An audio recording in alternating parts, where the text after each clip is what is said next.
All right, real talk here on a Friday afternoon in Lisbon. Just got off a coaching call with one of my clients and wanted to speak to one of these themes or pillars or priorities that you must remember in your life if you're a man.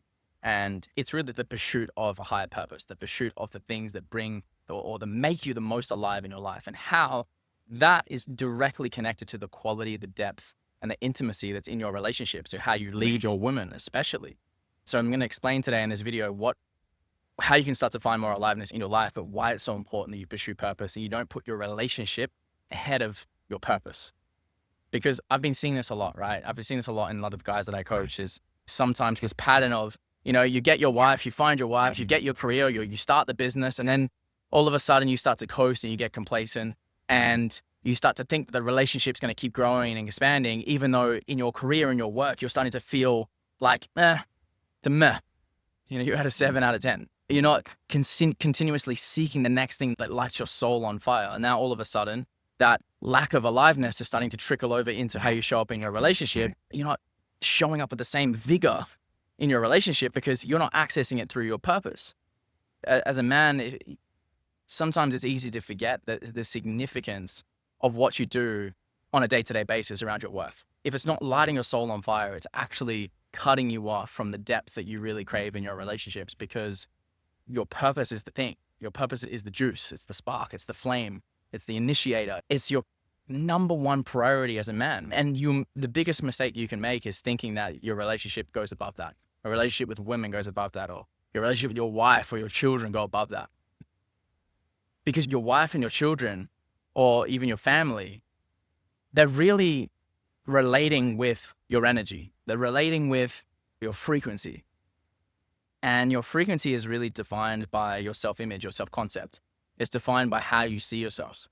And if you see yourself as someone who's not fully inspired on a day-to-day basis, or someone who's doing work because you think that's what you need to do to pay the bills, but you have this deeper calling of wanting to go and travel the world, or do this activity, or start that business, or go fucking ski on a mountain for a few months, if you ignore that inner calling, then you start to operate as someone who thinks you're not worthy of the things that bring you life, that bring you fucking zest. And then all of a sudden, the people around you start to relate with this aspect of you. They start to relate with a version of you that's 60% of his potential. And my friend, this is the number one thing that needs to shift. If you're watching this going, yeah, I'm not at 100% of my potential right now, this is the number one thing you need to shift if you want to have better sex, a more fucking lasting relationship, a woman that pours into you, a woman that just like treats you like an absolute king. This is the number one thing you need to shift, because if you are not treating yourself like a king by saying, no, I'm going to relentlessly pursue the things that lights me up, then don't expect the other people around you to reflect that back. You're going to get 7 out of 10 relationships if your purpose is a 7 out of 10, or if there's no purpose right now. So just reflect on that for a moment. Just sit with it. Because your purpose will always change. And then maybe there's certain guys who are at different stages where you're maybe on the path to following that purpose. You don't know what it fully is yet. Maybe you have no idea what your purpose is. But the point is, I want you to start asking the question, like, what is it that I've been put on this earth to do? What am I here to express? What am I here to bring? What's the uniqueness that I've got access to that I'm here to bring into the world through my work? And if you don't know what that is, I'm going to share with you how to find it right now. Because I was in a position in my life when I was 22, and I'd studied for 4 years to be an accountant. And I started my job as an accountant at Deloitte, one of the top accounting firms in the world. And when I began that work, I realized that this wasn't my purpose. I realized when I was doing tax returns every single day, looking out the window going, man, I feel so fucking low energy right now that this can't be my existence. This can't be it. And that questioning around, okay, if this isn't it, what is? What am I put on this earth to do? What is my purpose? That questioning brought me on this relentless pursuit to figure out the answer to that question. And there was one particular book called A New Earth by Eckhart Tolle that I read. I read it when I was 21. And I went back and revisited it when I was like 22 at this corporate job at the time. And I remember there's one specific section of the book where he was talking about the two different purposes, your primary purpose and your secondary purpose. And he said that your primary purpose is to be fully here in this moment without resistance, to bring more consciousness into this moment, to be fully expressed. And at the time, I was like, I wasn't really sure what that meant. Like, be fully here in this moment. What does that mean? How do I do that?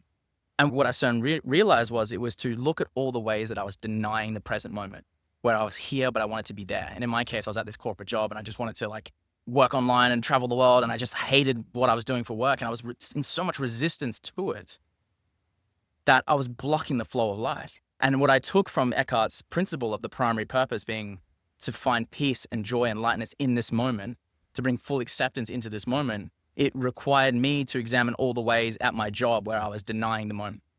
And I made it a daily practice to fully accept the fact that, okay, right now I'm an accountant. Right now I do tax returns for a living. Right now, this is my existence. Can I be okay with that?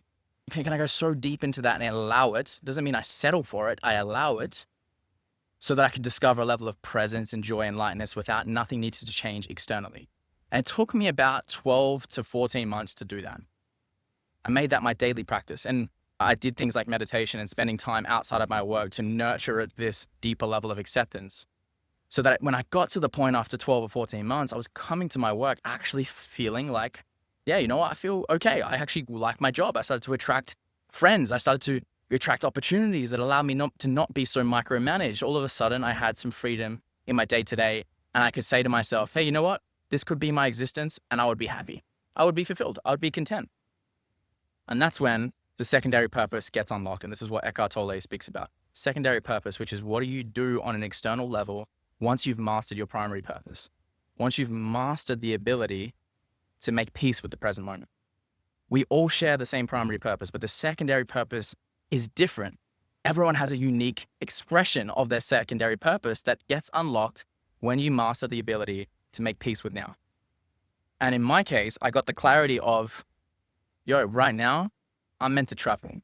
I'm meant to fly back to Canada. I'm meant to spend more time in this country because just came back from an exchange and I loved it. There was just more stuff I wanted to explore. And that was it. That was the only answer I had in that moment. There wasn't the clarity of, okay, now you're meant to be a coach. Your purpose is to be a coach. And now go and do it. It wasn't that. It was a thread.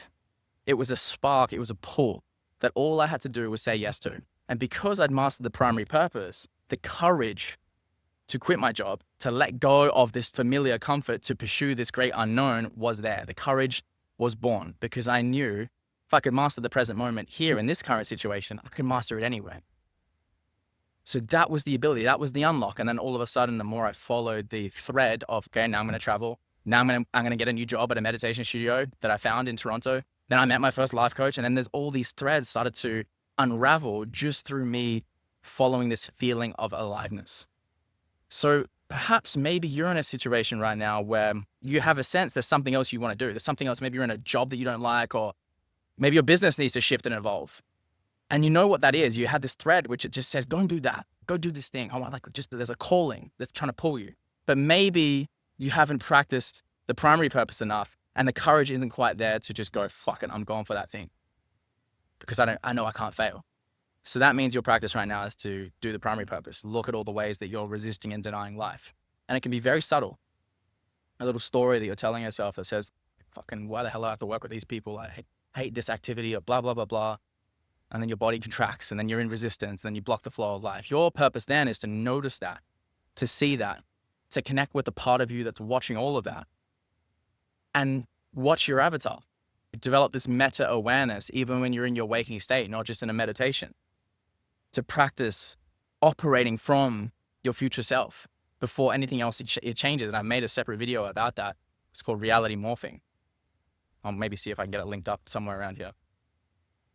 But this process is just repeatable. This process is once you figure it out and once you master it, once you tap into it, you know that the feeling of aliveness then becomes your greatest indicator. And that is the thing that will transform all of your relationships. That is the thing that will maintain and deepen all of your relationships, because your aliveness, the thread of purpose, is always changing. It's not going to be the same thing. Yes, right now, the expression of my purpose is to coach men and to run online coaching businesses and things like that and run retreats. But it could change. How I operate in my business is going to change. My purpose may change when I have a kid. Boom, all of a sudden, being a dad might be my purpose for that period of time. So be willing to accept the flexibility and fluidity that comes up. But the point is, don't expect your relationship to change, or don't expect your relationship to go to this all new level of just fucking excitement and joy and passion if you are not accessing that already in your career or in your work or in your business. Don't expect it. Make this your number one priority. everything else in your life will reflect it. If you want some additional help with that, click the link in the description below. The men's group is where we do it, bringing men together all over the world to make this a priority, because we know everything else in life gets so much better when you've got the right men around you. Big love, my friend. Thanks for tuning in. Subscribe if you haven't already. I'll talk to you soon. Peace.